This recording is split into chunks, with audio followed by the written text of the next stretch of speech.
Welcome to Fantasy or Reality, the GPP. Whatever road you took to get here doesn't matter. What matters is you're here. And my hope is that we all can help one another in this journey. Hi, welcome to Fantasy or Reality, the GPP. I'm Steve. I'm your host. My last data bet was 5-21.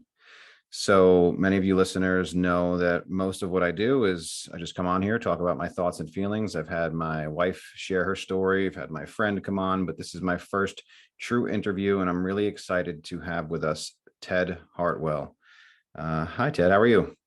I'm doing well. Thanks for having me on. Yeah, absolutely. Very excited to have Ted come on and share his story. I first heard him on Brian Hatch's All in the Addicted Gamblers podcast. It was a very powerful story, and I'm very excited to be able to present his story here. Just talk about what's going on in the gambling world, how we're doing with our recovery. And so my first question, Ted, like I was talking before, when I first started therapy, to really deal with my gambling addiction, I sat down with my therapist, and the first question he asked me was, Steve, who are you? So Ted, who are you? So that's a great question. I'm a lot of things. I'm a research scientist at the Desert Research Institute with a background in archaeology and radiation monitoring. I'm a professional cellist by night. I've been a soccer coach, a volleyball coach. I'm a husband. I'm a father to a precocious 16-year-old girl, and I am a person in long-term recovery from a gambling problem. So I'm all of those things. Fantastic. I'm a musician as well. That's why I was very excited to have you on here too. It's nice to have a fellow musician.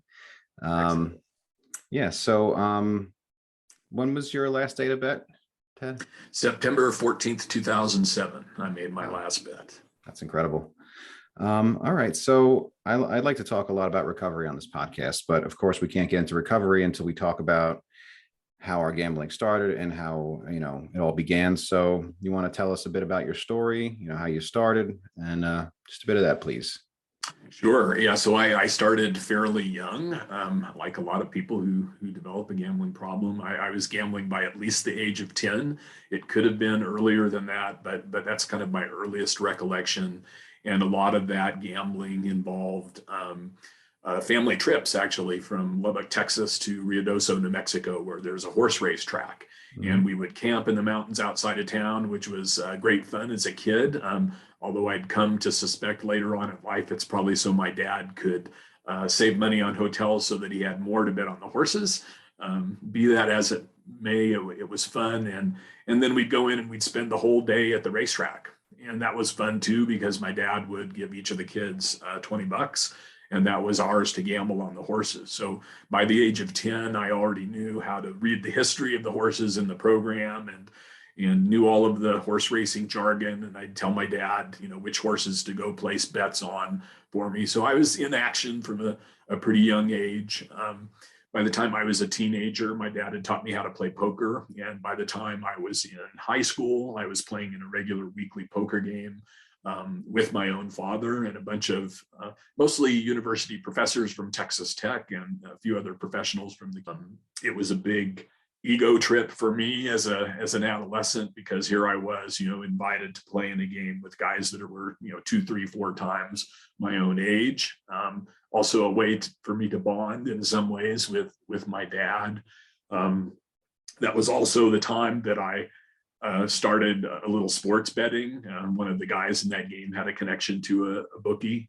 And while that wasn't really my primary gambling activity, week to week, I usually had a bet or two down on a couple football games. By the time I got to college, I had graduated to a pretty high stakes game that involved some of the same gentlemen in that game. That earlier game was sort of just nickel dime quarter, very friendly and social game. And this one was still friendly and social, but higher stakes, where single hands could get up in the hundreds of dollars. A little bit strangely, looking back on that time through the lens of today, I still had control of my gambling at that point in time. And all I mean when I say that is I took only what I could afford to lose to that game. And if I lost that stake at any point, I left the game and I didn't come back until I'd saved up enough money to play again. But a little bit perversely, I actually won enough money in that game over time to move out of the house, get my own apartment. I quit my job at Pizza Hut. I had a full ride scholarship to Texas Tech, so I had no educational bills, and I was financing my whole life off this once a week poker game. It wasn't because I was a fantastic poker player, really. It's primarily because there were a couple guys in that game who already had a pretty serious gambling problem. And while I didn't recognize that at the time, these guys would stay in almost every hand till the last card, trying to catch their miracle card. And even if they caught their miracle card, sometimes it wasn't the best hand at the game. And while these were two very bright guys, I just thought they were the world's stupidest poker players, and I was happy to take their money. And I suspect everybody else in the game was too. And it gave me a little overinflated sense, I think, of my own skills in that type of gambling. And so when I got my graduate degree from Texas Tech and got offered a job in Vegas in 1991, I was pretty excited, not only because I got a job doing archaeology with the university system and later on playing with the Las Vegas Philharmonic when they formed, but because I knew what the World Series of Poker was, and my fantasies around gambling at that time were pretty focused on saving up enough money to enter the big game at the World Series of Poker, which, in 1991, most people had no idea what that was unless you lived in Vegas or were a hardcore poker player. This is pre-internet, pre-ESPN as far as poker went. And so, but long story short, the day would come in the early 2000s when I would look back on that time and realize that I had lost enough money playing video poker, which became my primary gambling go-to game, to have entered the big game at the World Series of Poker every single year since I'd lived in Vegas, and yet I never had. And for those of your listeners who may not be aware, that's a $10,000 entry. That's something that was the same back then as it is today. Only difference today is that there are thousands and thousands more people that enter that tournament than ever did back then. And my gambling problem didn't show up immediately. It was a very gradual thing. I couldn't understand the appeal of the machines when I first moved to Vegas. And I thought, gosh, this is a sucker's bet. Why do people even play this? You're never going to beat a computer chip over the long run. At least with live poker, I knew I might have an advantage over certain players and learn the way they played and maybe be able to get an advantage just in terms of experience. But sometimes out of boredom, I would sit down at a machine while I was waiting for a seat to open up at the table, and tap away at those buttons. The day came when I finally hit a significant jackpot on one of those machines, and then I hit another one a short time later. And gradually, the way I thought about gambling changed, and I played more and more video poker and less live poker until the day came I was almost exclusively playing video poker, although I would often place some sports bets after it got to the point where it was really bad, because I knew that when, not if, but when I lost all of my money playing video poker, I might have a winning sports bet that I could then take down and sit down in front of that machine and plunk away, which probably sounds crazy to most of you listeners, but that was where my mindset was by the end. So that's kind of the general arc of my story. I can go into more details if you like, but I'll let you kind of guide that discussion. Okay. Well, I'm curious, how I know you're obviously in recovery, and after listening to your story on Brian's podcast, I know there was a few relapses. I can imagine how difficult it is, especially back then, living in Las Vegas, being right around, your triggers, your gambling centered activities. How difficult was that, when you were trying to stop, and how do you handle that now? Yeah. So like I say, that the problem didn't happen overnight. It was very gradual. So for me, it was very insidious. It kind of crept up on me over time. And one of my big, a big part of my denial that I had a problem centered around the fact that for most of my life, gambling had been a fun activity. It had been a way for me to make some money. And I'd been able to set and keep those limits of both money and time. And so when I started to not be able to do that consistently, it was very confusing to me. At first, long before it became a financial issue or started to affect other parts of my life, I was confused why, sometimes I would go back to the ATM and try to win back the money. And I got into this cycle. A lot of your listeners who might have developed a gambling problem will recognize of, always trying to get back to even. And on those occasions when I did get back to even, I always rationalized, well, it's like I just walked in, let's try to win some money. Or if I was ahead, the rationalization to keep playing more was, well, I'm playing with the house's money, so let's try to win more. So it didn't, at the end of the day, it didn't matter where I was in that cycle. It was all about rationalizing, continuing to play. I got hit, in addition to those big wins I mentioned, I got hit by a weird voice disorder about that same time. And for a while, I couldn't lecture. I'd been singing semi-professionally with the group as well. And all of a sudden, I was unable to sing. I lost control of my vibrato and lower part of my vocal range. And until we figured out what was going on, and it was a good year or so before we were able to identify the issue and the treatment, it really drove me into a depression, in my relationship, in my work life. And so I can look back now and say that for the first time, I was starting to use gambling as a way to escape from having to talk with people, explain what was going on with my voice.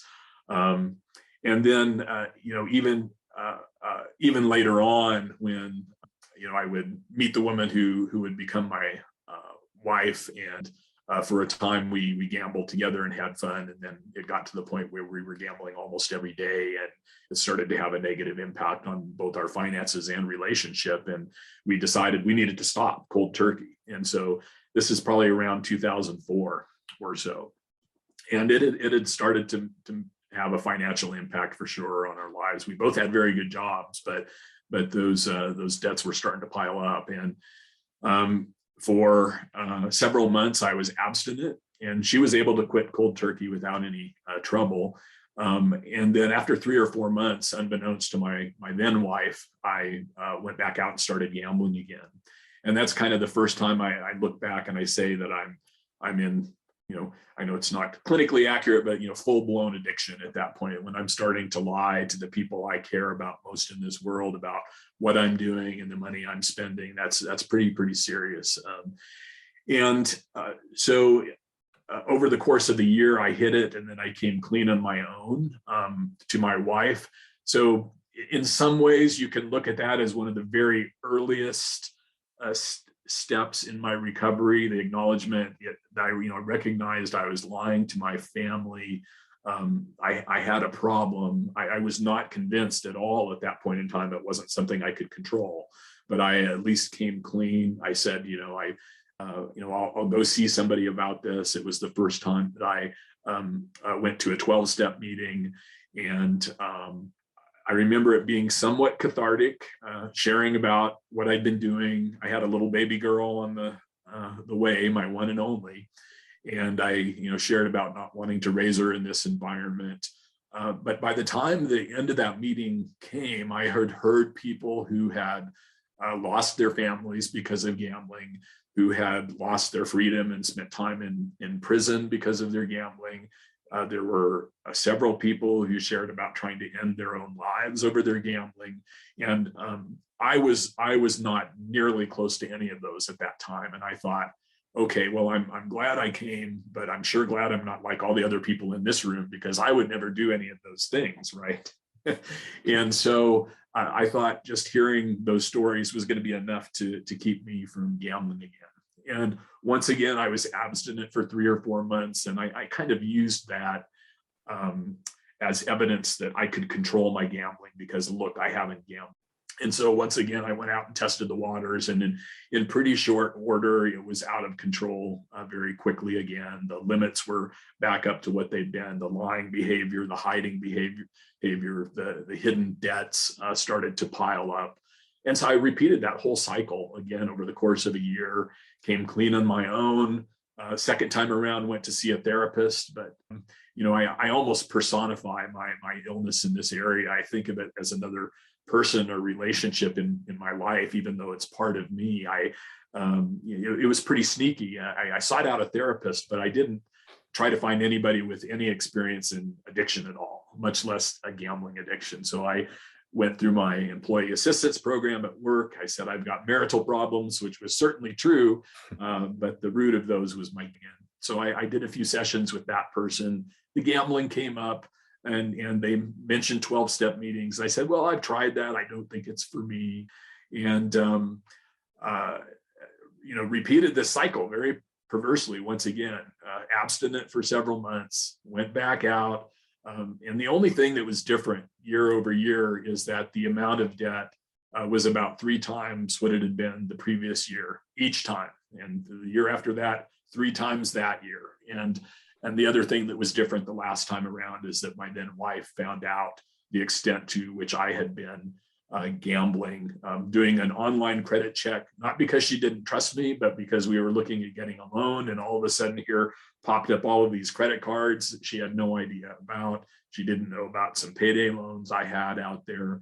And so it was that moment when she confronted me about that for the very first time, I felt I was on the verge of losing my family and access to my little girl, who was at that time about 2 years old. And that if I didn't do something pretty serious to get better, I was going to lose both of them. Even though she never threatened that, that was how I felt. And so I pinpoint that moment really as the beginning of my true recovery from this illness, where I did commit to some professional therapy, and they also required minimum attendance at a few 12-step meetings every week.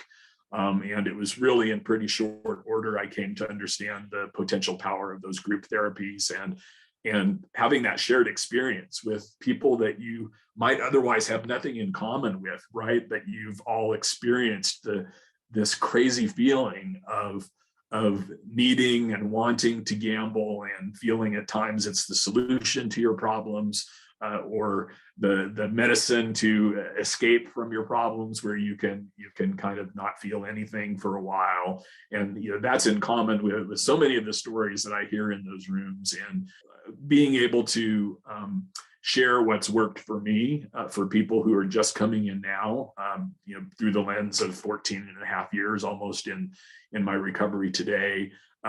It's so important for me to stay engaged with those groups even now, even though I can honestly say I haven't had an urge to gamble in very many years.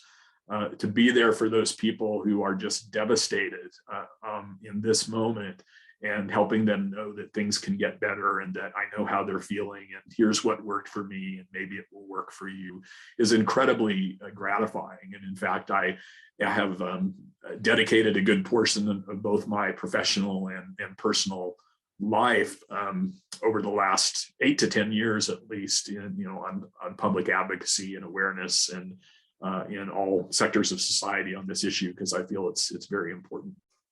I can relate so much to everything that you said. I mean, some of the similarities between my story, even though, we gambled on completely different things. Like, from what I've learned through this whole process, is it doesn't matter if we were a poker player, a daily fantasy player like myself. It doesn't matter if we were a heroin addict, if we were using alcohol or whatever. Like, it's all, we're either chasing something, or we're searching for something, and or trying to cover up whatever feelings we've got underneath. And I mean, for example, like when you talked about your wife finding out by doing a credit check, that was exactly what happened for myself the first time I got caught. So Wow. I've been caught twice. So back in 2018, my wife and I were living with my parents to try to save money for a home.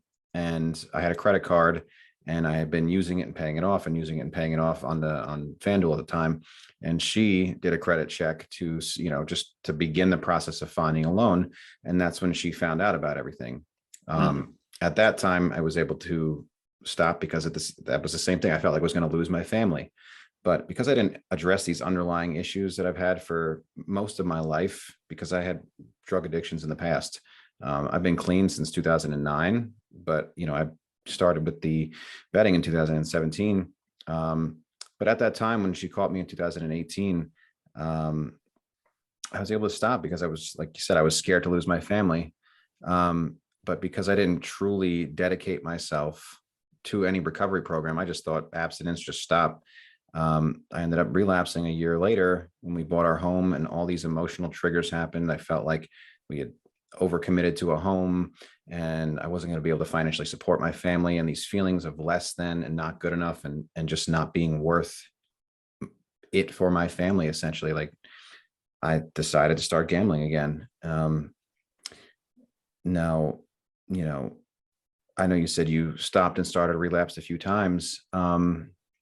And obviously you've done therapy. Like, did you address or kind of figure out what it was that was pushing you into gambling? I know you said it was fun at first, and it was fun for me too at first. I played free ESPN fantasy. I did season long leagues with my best friends.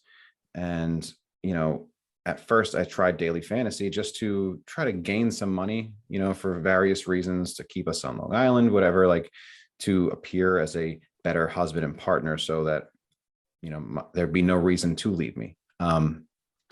So, um, yeah. So, in your therapies or, just from self-reflection, doing the step work, did you realize when it went from fun to compulsion, and what were those underlying feelings and, or whatever it was that made you unable to stop?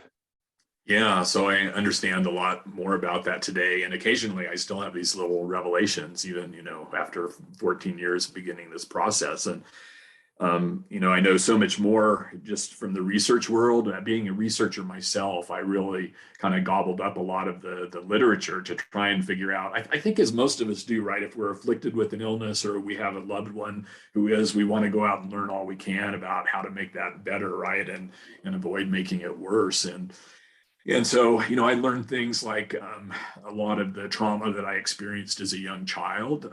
I come from multiple broken homes. My parents divorced when I was 3, both remarried, both divorced, both remarried. And so I went back and forth, not actually, really not back and forth. At the age of 10, my mom divorced her second husband, and I guess I needed a father figure and moved down to Texas to live with my father at the age of 10. And that was a pretty big culture shock, going from having a bunch of friends and kind of leading this little clique to not knowing anybody, not understanding what people were saying. That, West Texas drawl was pretty heavy and couldn't understand. I didn't have any friends. Experienced a lot of bullying in junior high and actually tried to cover that up and not let anybody know it was happening because I was embarrassed by it, that these kids were beating me up with some regularity. And I witnessed a lot of psychological abuse from my father towards women in his life. That was pretty distressing. And so, we know today that the more of this sort of thing you experience as a child, the more chances you have of developing some type of addictive disorder later on. I've got a long family history, so I know that's part of it. I've probably got some of that genetic hardwiring, already in place to be more susceptible than the average person. Addiction goes back at least 3 generations on my father's side, and that was something I wasn't completely aware of until I got into recovery and started asking older members of my family about. And all the way back to my great grandfather, and I have no direct proof, but I've read 130-year-old letters that he wrote home to his mom as a young man, and every single one just about asks for money for a different reason. And it reminded me of myself when I was in that cycle. Whether you were my best friend or a family member, I could find some pretty creative ways to scam money from you and convince you that I needed it, when it was really just to hide the fact that I was gambling. So all of those things. The voice disorder I mentioned was a big thing, isolating from other people. So it became a very, an antisocial activity, whereas lots of my gambling had been social activity before. The other pain and challenges I'd experienced in my marriage. Also, I think just the challenge of having a new child, right? That was, even though it had started before her birth, it definitely accelerated during that time when, learned my wife was pregnant and this huge life change was coming, right? It was a way for me to relieve stress at the time, to go out and gamble and not have to worry for a few hours. Now, mind you, I didn't think this is why I was doing gambling at all at the time, right? I had other rationalizations, and it wasn't until I got into recovery that I even recognized most of this and why I was doing it. But it's only, looking back through today's lens, I can recognize most of this. Yeah, it's pretty incredible that obviously you've been in it for 14 years and you're still coming to realizations as you go on. I've been in this under a year, and I come to new realizations every day, and I find it to be a gift of recovery and of therapy to have the self-awareness or just the foresight to or be able to sit and think and kind of process, why am I feeling what I'm feeling? A lot of times in the past, I would feel a certain way, and it would just be because of that. And now, like, I can normally it's like 2 or 3 steps removed from what I'm actually feeling. And a lot of it leads back to a lot of what you're talking about. I have a lot of childhood trauma, whatever it is, it's just the difficulties. My parents divorced also. It was a very difficult divorce. A lot of negative talk back and forth about one another. I had to be the one to decide where me and my brother and sister were going to live at the age of 12. And then after doing that, my father left for over a year. And, that's where it's a lot of those inadequacies and feeling like, abandonment issues at that age. So you mentioned your voice disorder. Obviously you're a musician. I couldn't imagine, like, as a fellow musician, like, just the thought of, like, there have been times at work where I've banged my finger too hard, and I am worried that if my finger is broken, I can't play my guitar, and just the anxiety of not being able to play music, or the ability to play music, or what I will sometimes worry, like, what happens if I lose a finger and I can't play guitar again? It would devastate me. So I can imagine how much that must have affected you as a fellow musician. And also, like I said, I've heard your story too, about, what I'm sorry, what's the musical instrument again? I'm sorry that you play. The cello. The cello. That's right. I Yes. apologize. So I know you had waited for years to get this cello. You were, so excited to get this. And like the day before, or right before you were going to get it, you ended up having to give it back. That would probably break my heart, waiting for years to get this instrument. And then it's at your fingertips, but you made the correct decision for your recovery, for your family, to give that up. I'm curious, did you ever get that instrument? I did not. So you're right. I waited about 7 years. I had that commissioned way back in 2000, and the instrument maker called me up in 2007 in the spring and said, it's almost ready. Sorry, it's taken me so long to build. Just wanted to give you a few months heads up. And this is the last year of my total gambling craziness. I had an incredible amount of debt behind the scenes. I still had enough access to, convenience checks from enough credit card accounts that I knew I could cobble together $10,000 to give him for this cello.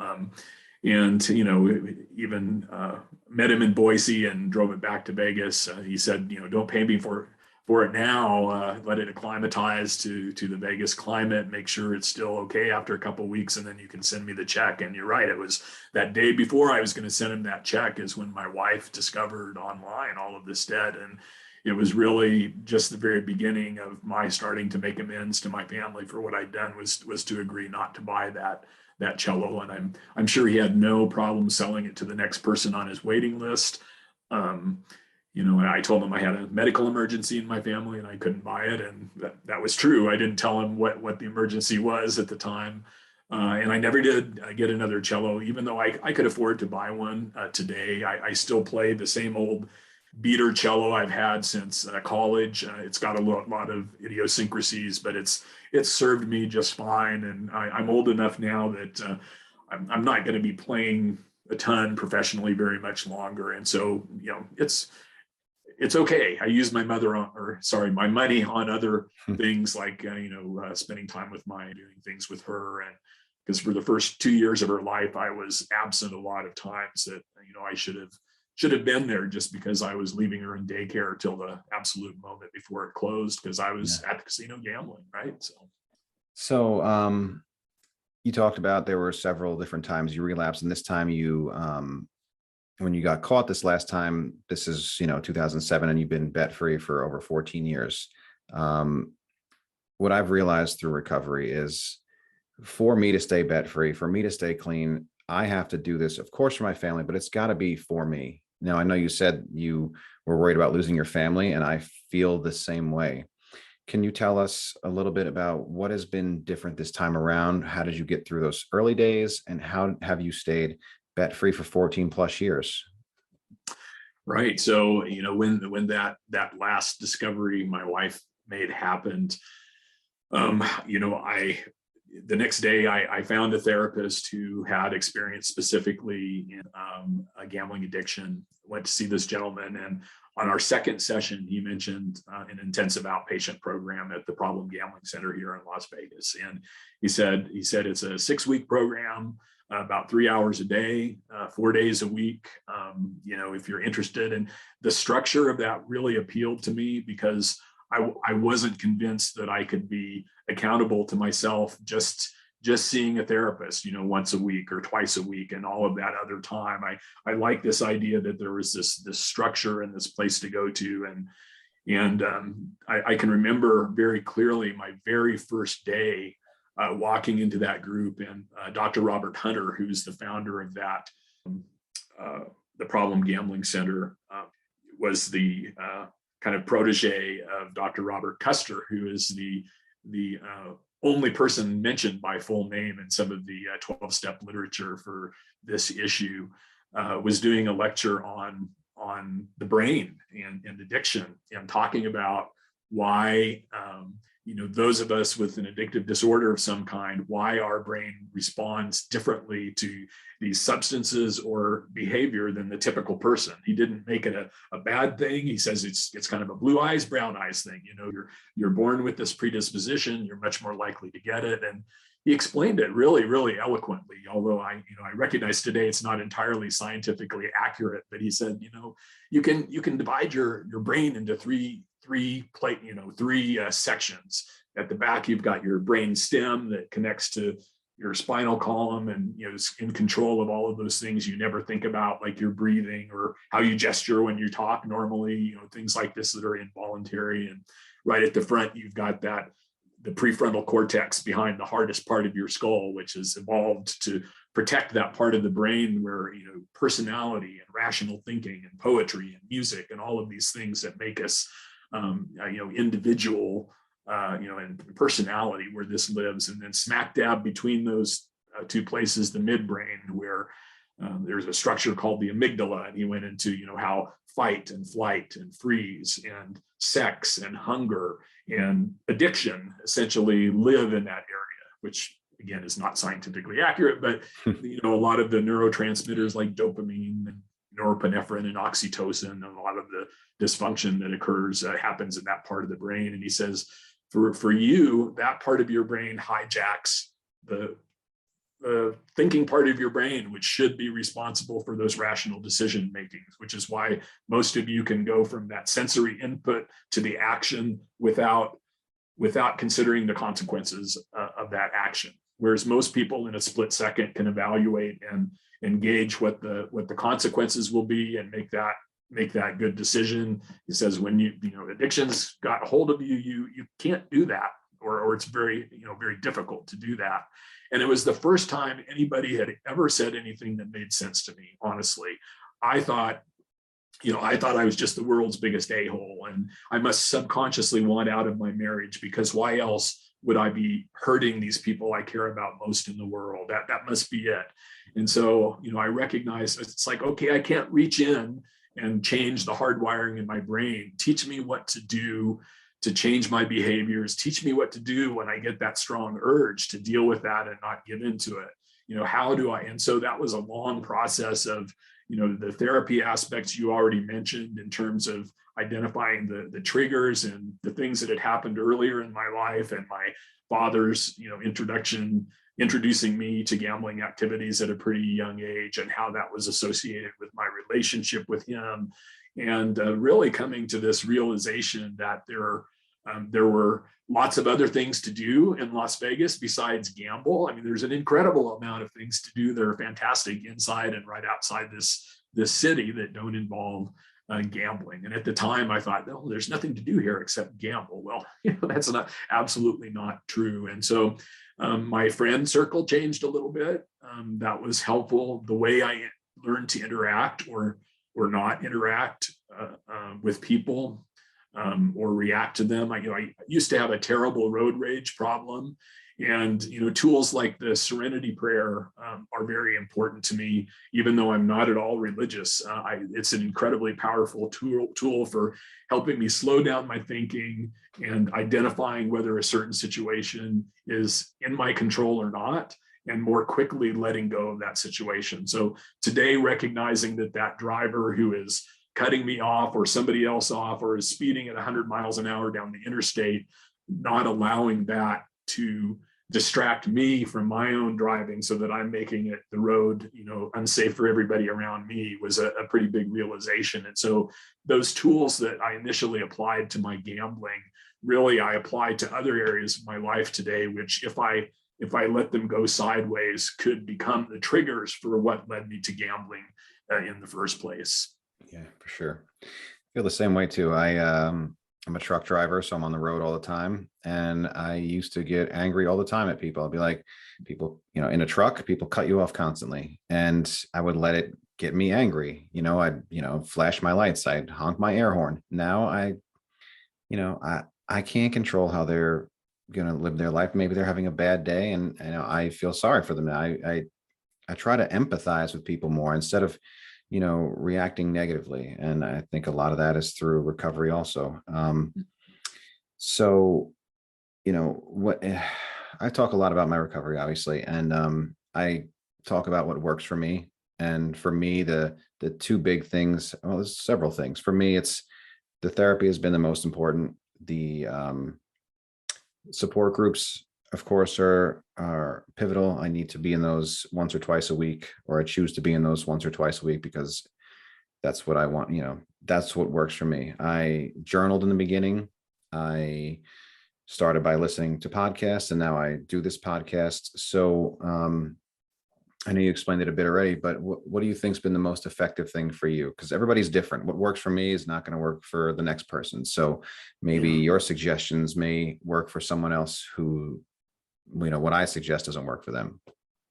Yeah, so a couple of tools that were really important to me early on, and I was a little bit of an oddball in that once I got into that formal treatment, I experienced very few strong urges once I got into that cycle. But I know people who are doing everything right in their recovery and are experiencing multiple urges every day for a long time before that starts to tail off. And so one of the tools that was introduced to me that was effective in that realm was making a little list of 8 or 10 things that I could do in any sit, or there would be some things on that list that I could do in any moment, whether I was in my car, walking down the street, at home, and that urge hit for whatever reason. They could be something as simple as brushing the cat, or cleaning the toilet, or jog around the block. Something that I learned that was really critical is that while urges are very individualized, there's no such thing as an urge that goes on forever.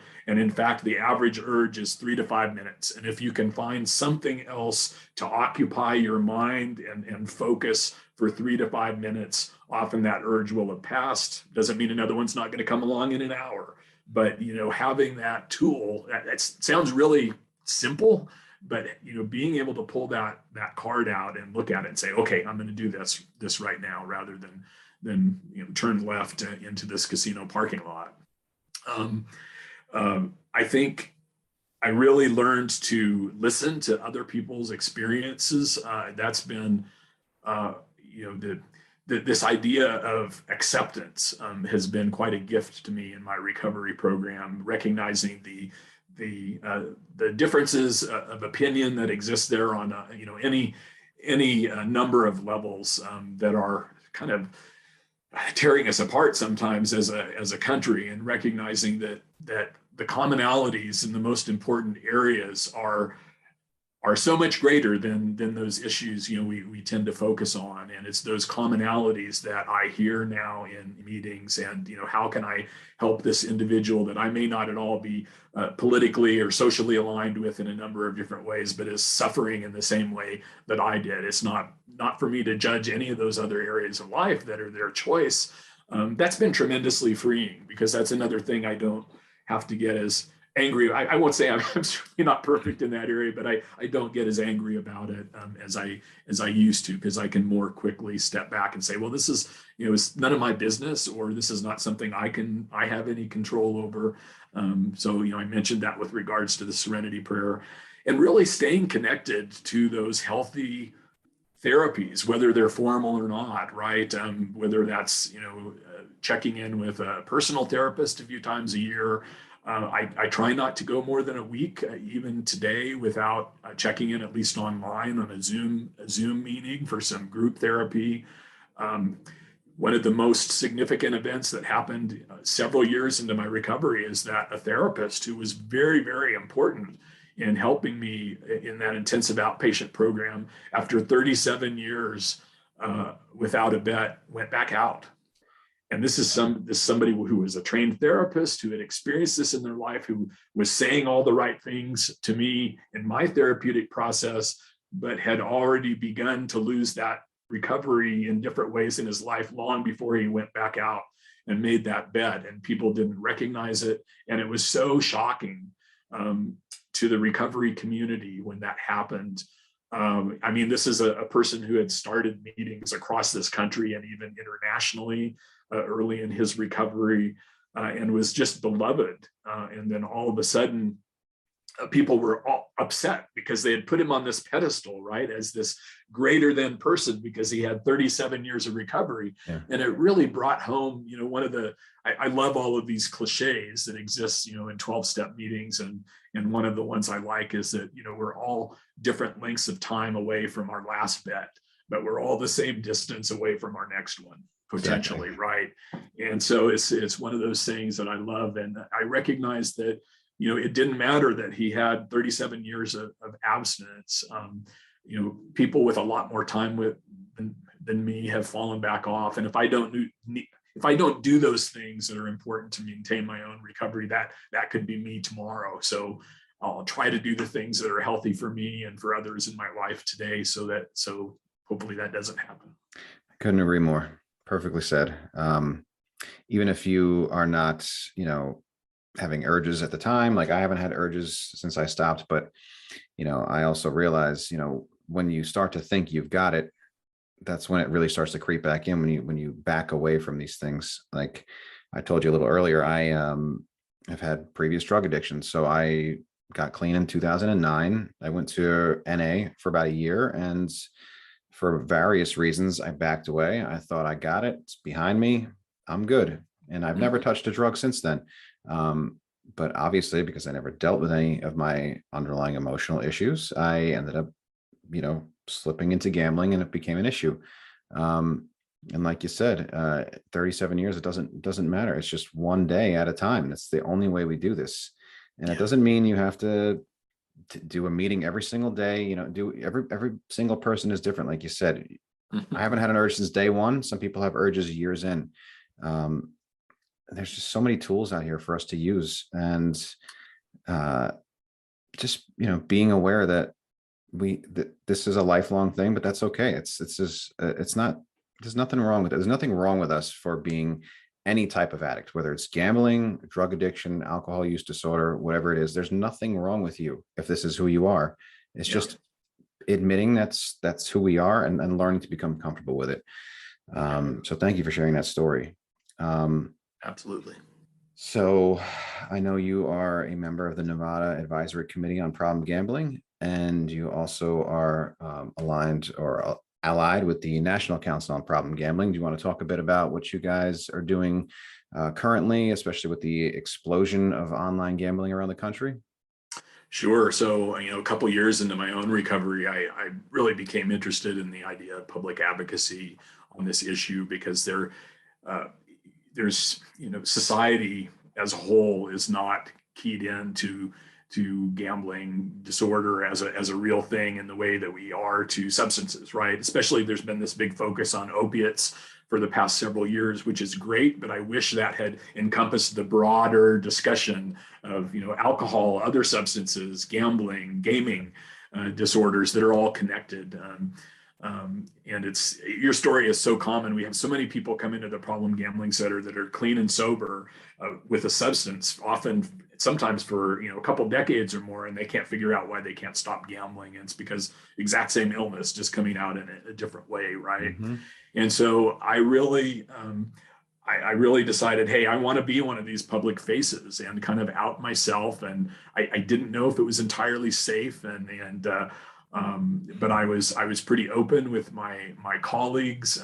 I outed myself and for the first time really in a training session for what's called the CASA program, Court Appointed Special Advocates. It's to represent children in the foster care system and help them find safe and permanent homes. And addiction is a recurring theme and why a lot of them have been removed from the home. And so to have that connection to keep me on the straight and narrow and that experience to help people going through that training, as well as parents who are hopefully getting better so that they can be reunited with their kids, was quite a gift. And the sky didn't fall, these first few times I shared. And so I became much more open about it. It doesn't jeopardize any of my careers to do so. And I've had so many anecdotes come back. And as a result, I first started as a volunteer with the Nevada Council on Problem Gambling, administering some of their youth awareness and family awareness programs in the schools and in the communities. And then eventually became employed as a consultant to that organization. And then since 2012, applied for consideration and was appointed by the governor of Nevada to the advisory committee on problem gambling and have served in that role since 2012. And we are a group of, I believe it's 9 individuals from across industry, treatment, research, as well as just general knowledge about this issue, who help decide how to allocate the state problem gambling funds in Nevada. We're involved in advocating to the legislature for hopefully an increase in funding for treatment. We have a couple things that are a little bit unique in Nevada. One is that if you have a gambling problem in this state, or if you are affected by somebody else's gambling problem, you can receive treatment free of charge, whether that's one-on-one or intensive outpatient or even residential treatment. And that's covered through that fund for, again, either the person with the gambling problem or somebody that they're affecting. And we also have a gambling treatment diversion court, which is like specialty courts that exist in most states with regards to substances, veterans, mental health issues. So a person who's looking at prison time as a result of crimes committed in furtherance of a gambling disorder can actually be sentenced to diversion and treatment, avoid prison time, be able to start making restitution to their victims immediately, as opposed to perhaps never. They're getting that treatment they need that they won't get if they're in prison, and much more likely to reoffend when they get out. And of course, it allows them to stay with their families. And for all of us as taxpayers, not to have to foot the bill for somebody with an addiction in prison, right, for crimes. And there are exclusionary criteria. If there's a crime of violence involved or a crime against a child or a senior involved, you're not eligible. But the amount doesn't matter. If you've embezzled $10 million from your business, you're just as eligible as the person who just did a few $1,000s. And at the end of the day, if you complete that program successfully, you have that felony expunged from your record, which is an amazing thing. Very, very important. So I feel like, I'm in the loop on helping craft some of these policy decisions and advocacy things that are going to be really of benefit to so many people that have come after me. And then that translated into role on the board of directors for the National Council on Problem Gambling this past year, where I serve on a number of committees. And there are so many national issues right now around problem gambling. We are experiencing, you've probably talked about this already on your podcast, but we're experiencing, the largest expansion of legalized gambling in this nation's history right now, with the legalization of sports wagering, the expansion of fantasy sports wagering, and we had this perfect storm of the pandemic, which led to a lot of risk factors for lots of mental health disorders, right, including addiction of any kind. At the same time, you have businesses shutting down, and state coffers are now empty or don't have tax dollars coming in, and they can't maintain services. So a lot of states, I think, fast-tracked legalization of sports wagering as a way to bring more money into the state, because they were hurting like the rest of us, just in different ways, right? But it's unfortunate that that's the mechanism for bringing the money into the states. I think the rationalizations are often good and well intentioned, but unless states are building those support systems in advance or in conjunction with legalization of these activities, they're in for a world of hurt, or a small percentage of people are in for an incredible world of hurt. And while we may be a small percentage of the overall population, the amount of damage that we can do to ourselves and our families and to the community at large is pretty huge, compared to how much it costs to treat us, or just take preventative measures in terms of education and awareness before it becomes an issue, right? So being able to advocate for states allocating like even 1% of their tax revenues from sports wagering or gambling specifically to go to the problem gambling awareness, treatment, education, that type of thing is really, really important. It's not an anti-gambling message at all. And these organizations I work for are not anti-gambling organizations, but they recognize that for a percentage of people, it becomes a true addiction, and there needs to be these resources. Yeah, gosh, we could go on for hours for this subject, but I don't want to. I know we're kind of running out of time, I think. Oh, it's okay. No, that's great. Okay, Yeah. good.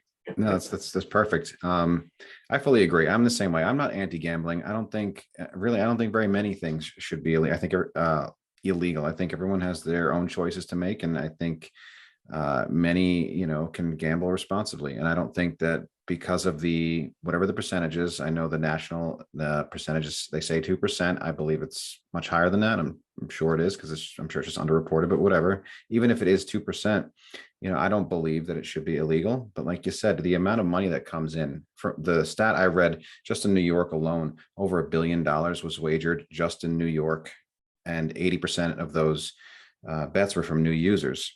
So that's a ton of money coming in. Even if it's 2%, that's a large percentage of people that are going to become addicted gamblers. And I don't think it's too much of an ask to just ask for 1% of those profits to help fund every state that has legalized gambling. Luckily, like you said, in your state, and luckily in our state, therapy and counseling is paid for. And I don't know where we would be without that, because my wife is an affected other, and she's been going to counseling longer than I have. She was the first one to go to therapy, and she's been going since the beginning. Like about a month in, she started going. And our local council has been paying that this entire time. And through going to therapy, she has now gone into her own career path, where now she's gone back to school to become a therapist, because it's helped her so much. So I think it's really important to get this funding to help not just us, but the affected others in our lives. And asking for 1% is not, I don't think that's a big ask. They can make their 99%, which is fine. And I have no problem with that. I don't think gambling should be illegal, but there needs to be help in every state. That is my goal, hopefully, for the future, is that every state has this money allocated so the people that need it can get the help. Absolutely. And as you're aware, there is zero federal funding for this issue, research, treatment, otherwise. So that's another area we need to get fixed, because the federal government definitely benefits tax dollar wise from this industry as well. And so we need to allocate a percentage, just like we do for substance use disorders and programs and treatment for problem gambling. Agreed. Well, thank you very, very much for doing this, Ted. I really appreciate you coming on here. I appreciate you being my first interview. And thank you for being so open and sharing your story and everything that you've been doing.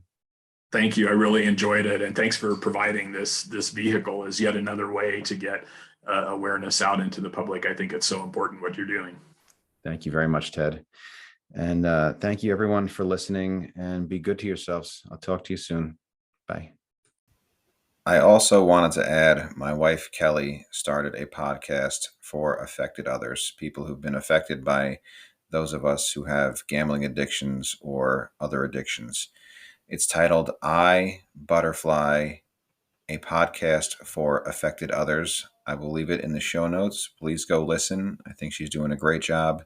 And I would send it to any of your affected others in your life, your wife, your spouse, husband, family, kids, anyone you feel like you've affected through your addictions or gambling. So please check that out. Talk to you soon.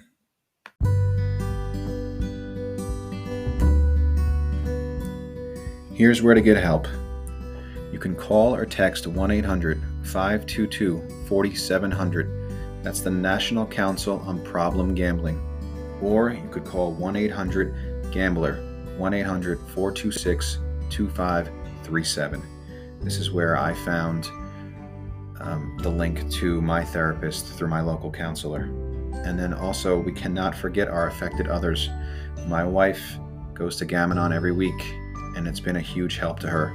So anyone in your life who you feel like needs help or you've affected through your gambling, you can go to gamanon.org, GAM-ANON.org. The number is 718-352-1671.